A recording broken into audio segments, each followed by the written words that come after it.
बहुत समय पहले की बात है। एक छोटे से गांव में एक गरीब बुढ़िया रहती थी। उसका नाम गौरा था। गौरा की उम्र लगभग 70 साल की थी। उसके पास न तो कोई ज़मीन थी न कोई संपत्ति। वह अकेली ही रहती थी क्योंकि उसके पति का कई साल पहले ही देहांत हो चुका था और उसके बच्चे भी छोटे ही उम्र में चल बसे थे।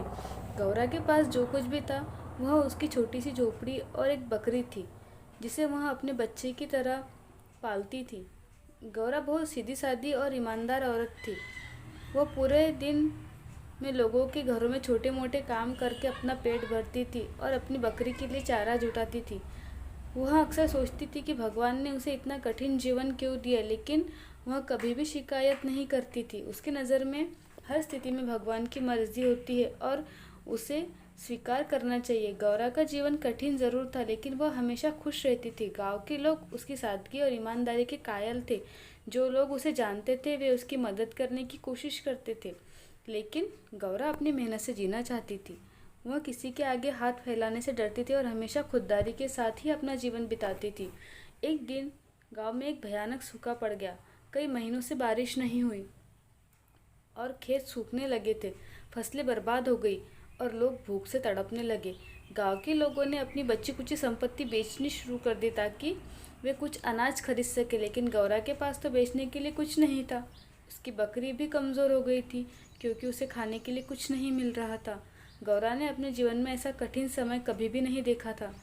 गौरा की हालत देख गांव के लोग उसके लिए चिंतित हो गए। वे उसे भोजन देने की पेशकश करते, लेकिन गौरा ने उसे लेने से इनकार कर दिया था।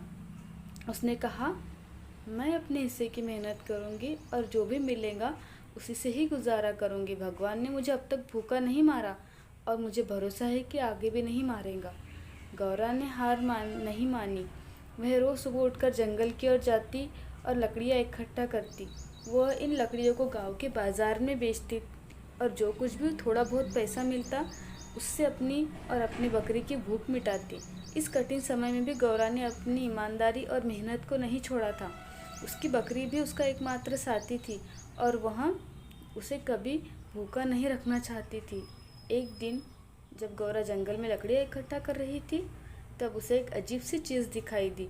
वह एक छोटा सा थैला था जो किसी ने शायद वहाँ गिरा दिया था।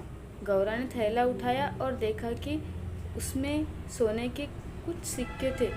उसके हाथ कांपने लगे। वह सोचने लगी कि क्या उसे सिक्के लेने चाहिए, लेकिन फिर उससे अपनी ईमानदारी याद आई। उसने सोचा, यह धन मेरा नहीं है, मुझे इसे गांव के सरपंच के पास ले जाना चाहिए ताकि वह इसके असली मालिक को ढूंढ सके। गौरा ने थैला उठाया और सीधे गांव के सरपंच के पास पहुंची। उसने सरपंच को सारी बात बताई और थैला उनके हवाले कर दिया। सरपंच उसकी ईमानदारी से बहुत प्रभावित हुए। उन्होंने कहा, गौरा, तुमने आज एक बहुत बड़ा काम किया है। यह थैला तुम्हारे पास ही होना चाहिए क्योंकि भगवान ने तुम्हें तुम्हारी मेहनत का और ईमानदारी का फल दिया है, लेकिन तुमने इसे लौटा दिया। मैं तुम्हारी सच्चाई से बहुत प्रभावित हूँ। सरपंच ने थैले के मालिक को ढूंढने की कोशिश की, लेकिन गांव में कोई भी उसका मालिक नहीं निकला। कुछ दिनों बाद सरपंच ने गांव में पंचायत बुलाई और सबके सामने कहा कि यह थैला गौरा को मिलना चाहिए। उसने अपनी ईमानदारी से इसे लौटा दिया, जबकि वह इसे रख सकती थी, लेकिन मैं यह निर्णय करता हूँ कि यह धन गौरा का ही है। गांव के लोग सरपंच के इस निर्णय से सहमत हो गए। उन्होंने गौरा की ईमानदारी की सराहना की और उसे थैला दे दिया। गौरा ने धन पाकर पहले तो उसे स्वीकार करने से मना किया, लेकिन फिर सबके कहने पर उसने वह थैला लिया। उसने उस धन का इस्तेमाल अपनी झोपड़ी की मरम्मत करने और बकरी के लिए चारा खरीदने के लिए किया। उसने गांव के लोगों का भी धन्यवाद किया और कहा कि मैं इस धन का उपयोग ज़रूरतमंदों की मदद के लिए करूंगी। भगवान ने मुझे दिया है तो मुझे भी इसे दूसरों के साथ बांटना चाहिए। गौरा ने उस धन का एक बड़ा हिस्सा गांव के मंदिर में दान कर दिया और बाकी धन से गरीब और बेसहारा लोगों की मदद की। उसने गांव के अनाथ बच्चों के लिए कपड़े और खाने पीने की चीज़ें खरीद कर दी। गांव के लोग उसकी दरियादिली और उदारता देखकर बहुत खुश हुए। गौरा अब भी अपनी बकरी के साथ खुशहाल जीवन जी रही थी, लेकिन अब उसे उसके पास ज़रूरत से ज़्यादा धन था। उसने अपनी ज़िंदगी में उसको सादगी से ही जीना जारी रखा, लेकिन अब वह दूसरों की मदद करने में भी आगे रहती थी। कुछ समय बाद गांव में फिर से बारिशें होने लगी, खेतों में हरियाली लौट आई और लोगों की खुशहाली वापस आ गई। गौरा ने अपनी मेहनत और ईमानदारी से न केवल अपने जीवन को बेहतर किया, बल्कि दूसरों के लिए भी एक मिसाल कायम की। गांव के लोग उसकी कहानी सुनते और अपने बच्चों को उसी तरह ईमानदार और मेहनत बनने की सीख देते।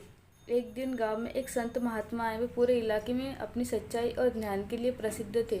गांव के लोग उनके पास जाकर उनसे आशीर्वाद लेते और अपनी समस्याओं का समाधान पूछते।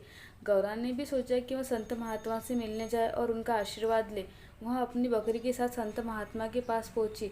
संत महात्मा ने गौरा को देखकर मुस्कुराते हुए कहा, माँ, तुमने अपने जीवन में जो कर्म किए हैं उन्होंने तुम्हें इस दुनिया में ही एक मिसाल बना दिया है। भगवान ने तुम्हारी सच्चाई और मेहनत का फल दिया है। अब तुम इस फल का आनंद उठाना चाहिए। गौरा ने संत महात्मा को अपनी सारी कहानी बताई और संत महात्मा ने उसकी बातें सुनकर कहा, तुम्हारा जीवन इस बात का प्रमाण है कि सच्चाई और ईमानदारी से बढ़कर कुछ नहीं होता। तुमने धन के मोह में पड़कर अपनी सच्चाई को नहीं बेचा, इसीलिए भगवान ने तुम्हें और भी धनवान बना दिया। संत महात्मा ने गौरा को आशीर्वाद दिया और कहा कि तुम्हारे जीवन की कहानी आने वाली पीढ़ियों के लिए प्रेरणा होंगी। हमेशा याद रखना कि सच्चाई और ईमानदारी का फल अवश्य मिलता है। गौरा ने संत महात्मा के आशीर्वाद को सिर झुकाकर स्वीकार किया और गांव लौट आई। अब उसकी झोपड़ी गांव के हर व्यक्ति के लिए एक प्रेरणा केंद्र बन गई थी। लोग वहां जाकर गौरा से प्रेरणा लेते और उसकी कहानी से सीखते। गौरा ने अपनी जीवन सादगी और संतोष के साथ बिताया। अब वह भी अपनी बकरी को अपनी संतान की तरह प्यार करती थी और दूसरों की मदद के लिए हमेशा तैयार रहती थी। गांव के लोग उसकी सादगी और ईमानदारी की कहानियाँ सुनते और अपने जीवन में उसे अपनाने की कोशिश करते। गौरा की कहानी पूरे इलाके में प्रसिद्ध हो गई और लोग दूर दूर से उसे सुनने के लिए आने लगे। गौरा के जीवन में एक संदेश स्पष्ट था कि धन दौलत से ज़्यादा महत्वपूर्ण सच्चाई और ईमानदारी और दूसरों की मदद करना है। उसने अपने कर्मों से यह साबित कर दिया कि सच्चाई और ईमानदारी का फल अवश्य मिलता है, चाहे वो कितना भी कठिन समय क्यों न हो। गौरा ने अपनी आखिरी सांस तक उसी सादगी से जीवन जिया और जब वह इस दुनिया से चली गई तो गांव के लोग उसे हमेशा याद करते रहे। उसकी कहानी ने अनगिनत लोगों को सच्चाई और ईमानदारी के मार्ग पर चलने की प्रेरणा दी और उसका नाम हमेशा के लिए अमर हो गया। तो दोस्तों, कैसी लगी आपको मेरी यह कहानी? अगर मेरी यह कहानी आपको अच्छी लगे तो प्लीज़ मेरे चैनल को लाइक, शेयर और सब्सक्राइब ज़रूर कर दीजिए और हाँ, बेल आइकन को प्रेस करना ना भूलें ताकि मेरे आने वाली वीडियो का नोटिफिकेशन आपको मिल सके।